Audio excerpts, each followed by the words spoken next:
Μία κάρτα που σου δίνει εκπτώσεις σε ό,τι μπορείς να φανταστείς. Πάμε να μάθουμε λίγα πράγματα για την κάρτα ISIC.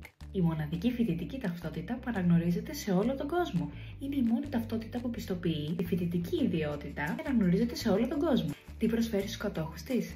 Πάνω από 150.000 εκπτώσεις στην Ελλάδα και στο εξωτερικό, πάνω από 130 χώρες, και οι εκπτώσεις αυτές αφορούν αεροπορικά, ακτοπλοϊκά, εισιτήρια κτέλ, προγράμματα κινητής τηλεφωνίας, ιατρικές υπηρεσίες, καταστήματα ένδυσης, εστιατόρια, καφέ, γυμναστήρια, ακόμα και σε εκπαιδευτικά προγράμματα και πιστοποιήσεις. Ποιοι είναι οι δικαιούχοι? Την κάρτα ISIC δικαιούνται όλοι οι φοιτητές ή σπουδαστές full time, δηλαδή πλήρους φοιτησης στο εξωτερικό ή στην Ελλάδα, σε δημόσιο ή ιδιωτικό ίδρυμα μέσης, ανώτερης ή ανώτατης εκπαίδευσης, καθώς και σε μαθητές άνω των 12 ετών. Για πόσο ισχύει όμως αυτή η κάρτα?